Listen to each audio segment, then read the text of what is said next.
রাশিয়ার সামরিক বিমান ধ্বংসে বৃহৎ পরিসরের এক অভিযান শুরু করেছে ইউক্রেন, যার অংশ হিসেবে দেশটি রোববার রাশিয়ার পূর্ব সাইবেরিয়ার একটি বিমান ঘাঁটিতে হামলা চালিয়েছে, যেটি ইউক্রেন সীমান্ত থেকে কয়েক হাজার কিলোমিটার দূরে অবস্থিত।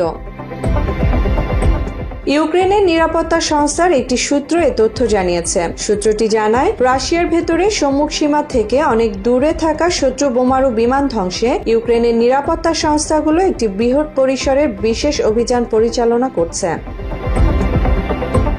সূত্রটি আরও জানায়, এই অভিযানে 40টিরও বেশি বিমানকে লক্ষ্যবস্তু করা হয়েছে এবং বেলাইয়া বিমান ঘাঁটিতে আগুন ধরে গেছে। With smoke already rising behind, a drone emerges from the truck and heads off to join the attack. এদিকে রাশিয়ার একটি প্রতিনিধি দল রোববার ইস্তাম্বুলে উড়াল দিয়েছে, যেখানে সোমবার ইউক্রেনের সঙ্গে তাদের আলোচনা অনুষ্ঠিত হওয়ার কথা রয়েছে। রুশ রাষ্ট্রীয় সংবাদ সংস্থাগুলো অজ্ঞাত সূত্রের বরাত দিয়ে তথ্য জানিয়েছে। রুশ বার্তা সংস্থা তাসকে একটি সূত্র জানায়, আলোচক দলটি ইস্তাম্বুলে উড়ে গেছে। এর আগে ইউক্রেনের প্রেসিডেন্ট ভলোদিমির জেলেনস্কি নিশ্চিত করেছিলেন যে কিয়েভেও একটি প্রতিনিধি দল পাঠাচ্ছে। মুসলিমা জাহান মিতু, বাংলা এডিশন।